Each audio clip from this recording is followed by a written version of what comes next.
ooh ah ah, ting tang, walla walla bang bang. Ooh ee, walla walla, ting tang, walla walla bang bang. Testing the sound.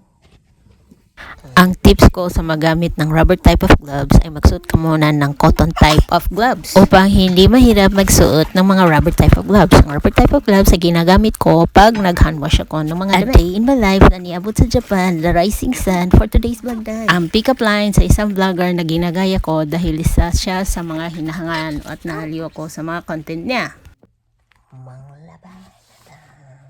Kabanata 5.39, 61 subscriber. Maraming salamat, 39 subscriber to reach 100 subscriber. Gawin ko pa rin pangarap ang 100 subscriber kahit malayo pang tignan magkatotoo dahil ang natutunan ko sa YouTube noon ay noon bago na itangay sa pagbabago ang YouTube. By coincidence ko, sinimulan ang gumawa ng content upang maging sagip ng pag-alok.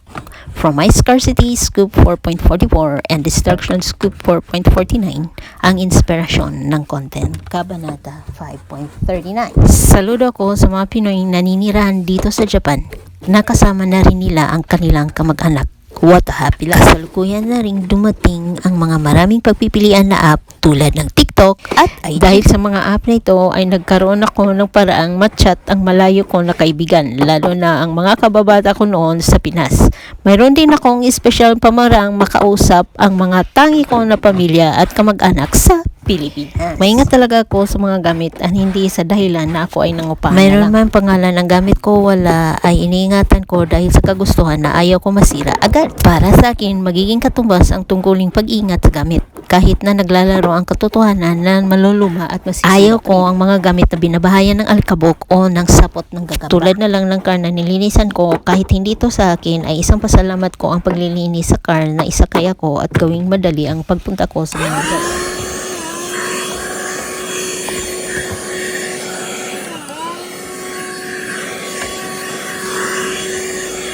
Nilinisan ko naman ang inupahan ko na tinuturing ko na sarili kong bahay dito sa Japan. Hindi ko ginusto na darating sa karanasan ko ang mga upahan o ang magtrabaho para sa pamilya. Nag-umpisa akong namumuhay dito sa Japan na pinipili ko ang oras kung kailan akong magtrabaho. Noon naman, habang nakatira ko sa bahay ng biyenan ko, ay ginagawa ko pa rin ang paglilinis. Nagayos ako ng siragamit o bumili ako kapag kailangan na talagang palitan. Mga kadud, may mga pick-up line din ako. Sabi ko, na dyan ako galing, hindi na ako babalik. Nagkataon naman na may isang vlogger na naman akong nakita. Ito yung mga sinasabi.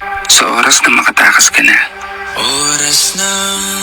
huwag na huwag ka nang babalik pa sa sitwasyon na yan. Kung saan kailangan mo na namang sagipin ang sarili mo. Sitwasyon na sadyang umubo sa'yo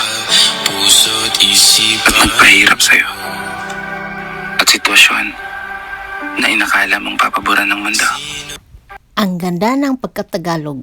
Tama man o mali, ang social media na trending na ngayon ay nakakatulong sa atin. Di po ba? Subalit, meron ding mga yugto sa ating buhay na tinuruan tayo na iwasan muna ang social media. Sinagot lang ng technology ang reaching out to you.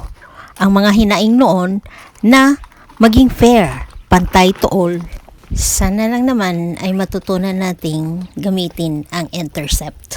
Kung ikaw naman ay nasilang sa tulad ko na marami ng inaisilang na chismosa, ay simpleng gamit ang intercept ang gawin. Magsarado lang pinto upang hindi na sila makapasok sa bahay. So, ito na ang kapanahon ng mga cellphone holder na nagpapasok ng bashers sa loob ng kanilang mga kokote.